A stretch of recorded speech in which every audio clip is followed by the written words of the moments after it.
Елизавети войводи.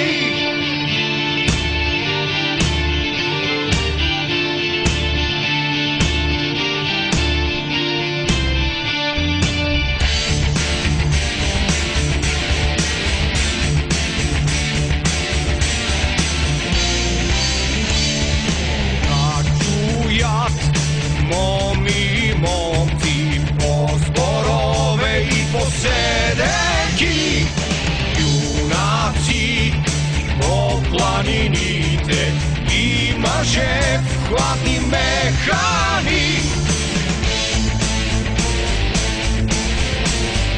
Ей, какви деца раждала българска майка юнашка,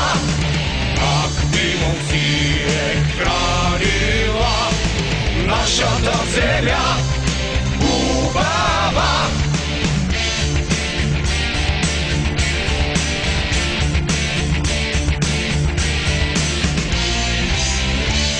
Пазе му, който умее за чест и воля намъсти, добро му добро да прави, лошият с ножа по глава. Ще си вихна песента, какви деца е раждала българска майка юнашка, какви момци е хранила нашата земя хубава. Какви деца е раждала българска майка юнашка, какви момци е хранила нашата земя хубава. Какви деца е раждала българска майка юнашка, какви момци е хранила нашата земя хубава. Какви деца е раждала българска майка юнашка, какви момци е хранила нашата земя хубава. Българска майка юнашка.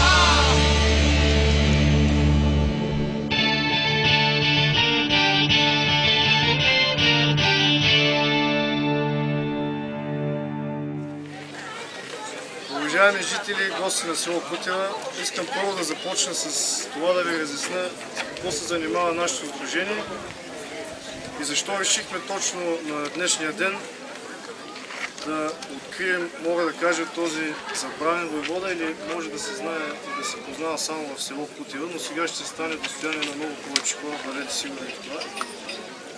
Сдружение Родопски хайдути е създадено 2009 година от млади хора, както виждате, родопчани, родолюбци, които са избягали по една или друга причина от родния си край, в частност от Родопите, но те никога не са преставали да мислят за тях и за населението, което опитава и продължава да е тук в Родопите. Сдружение Родопски хайдути се занимава с това да издига паметни плочи на забравени родопски герои. Става въпрос само за Родопите.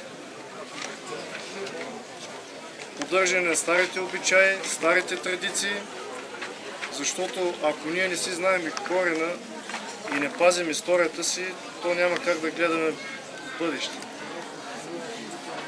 Става въпрос за история, сдружението и мисля, че не само всички хора, всички българи, всички родопчани, трябва да пазим и да съхраняваме и да предаваме на малките деца историята такава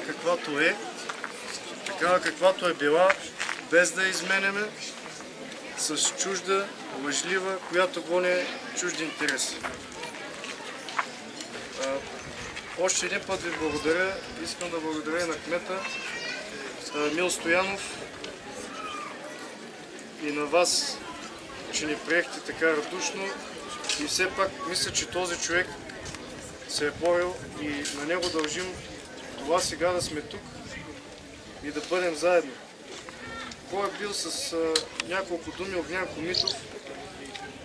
Огнян Комитов е бил едър с дълго лице, с очи като летни звездици и шимрук като чук. Сирачи от малък, засипван от хорските неправди, без никаква защита. Оженил се на 15 години, но сърцето му било бурно и не търпял той тиранията и все го дърпал към пушките и гората. И станал истински войвода, страшилище за душмани и зедници и защитник на слаби и бедни. Войводата обикалял с верните си другари Бако, Патев, Кокалевското суро или Щеклият. Никой не смел да припари добърчините на Двиево, Кутила, Гарваница и Чепилов гроб. Някъде към Делебекдак се среща с Петко войвода, комитета се доказва пред него и двамата рамо до рамо кръстосвали баира и се борили за свободата на народа си. Сега тук искам да вмъкна как става това запознанство с Петко войвода и фактически откъде идва след това името Огнян Комитов. Когато се срещат с Петко войвода гледа малко скептично на тогава Садък, се казва. И за да му се докаже, той изпраща на около 10-15 крачки един от най-верните си хайдути Бако, който тогава е бил с турска униформа и с фес. Когато дигнал пищола, Петко войвода се опитал да го спре, но не успял. И когато изгърмял, фесът паднал на земята и комитата отишъл, вдигнал го и го подал на Петко войвода и той е бил без пискил. От тогава Петко войвода му казал: "Ей, ти си Огън Комита", и от тогава Садък си избрал името Огнян Комитов. Настъпили трудни дни за войводата, в бой паднали при Калъч дере верните му другари Бако и Кокалевско суро. Но това не е била най-голямата болка, защото не след дълго смъртта се намерил и 7-годишният му син, застрелян по покришка от турския аскер. Мрачен станал живота на войводата, сам отишъл невъоръжен при Мидюрина, който се изумил от смелостта му и му предложил да му стане доносник. Съгласил се уж комитата, но не доносник на Мидюра, а на хайдутите. Предупреждава ги кога ги дебне опасност и те се измъквали невредими. Но не след дълго комитата бил разкрит и той отмъстил за смъртта на сина си, като убил Мидюрин. На смъртното се легло, комитата казал: "Отивам при това момченце, което убиха и дето имаше лице като звездното родопско небе. Зер всички родопски звезди са очи на комити и воеводи. Те също варят този Балкан. Българи сме били и българско ще е тук." Благодаря.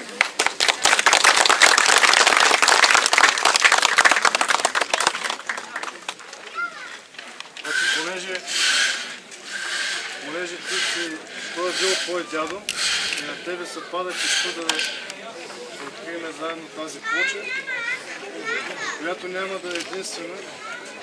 И този човек трябва да се помни не само от Крутилци, и в целите Родопи. Да живее България, момчета! Да живее!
Или дай на някой друг апаратче да се снимаме. Бай Васил, дойде той. Бай Васил!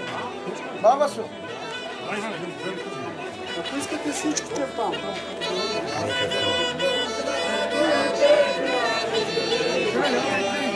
Говори с това апаратче. Не, той ще снима.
Може да има отказ.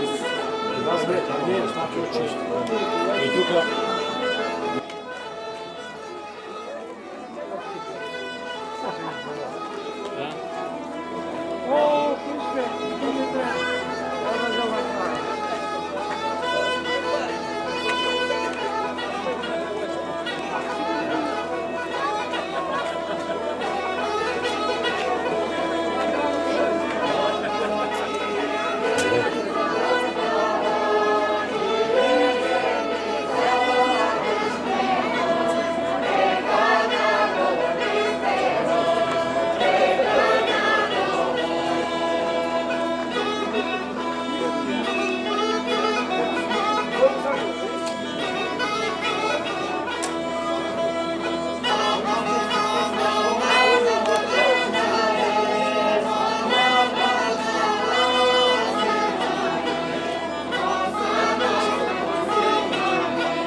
Никте, обърни се ти, мамо. Нитко. Ник, мамо.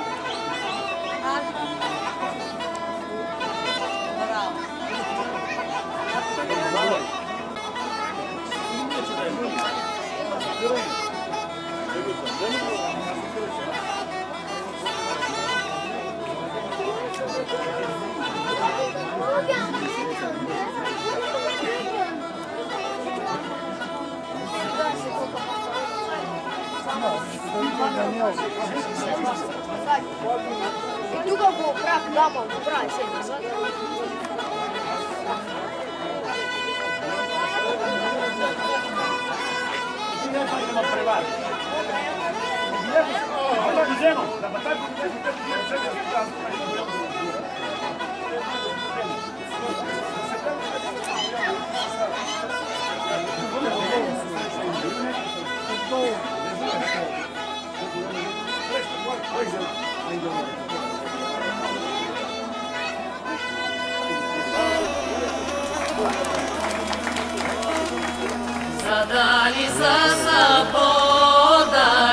Задали са подали, отрожен от планинона, задали са подали, отрожен от планинона.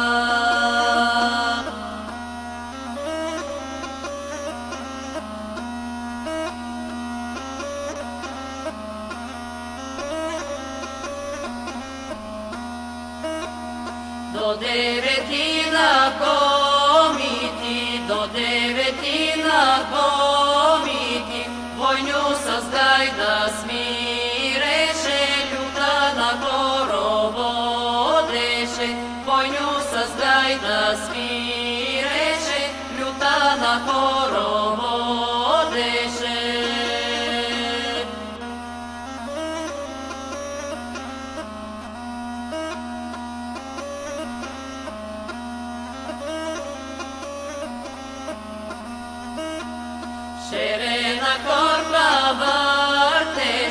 Шерена корпа въртеше, и всик ми дума думаше, шерена корпа въртеше.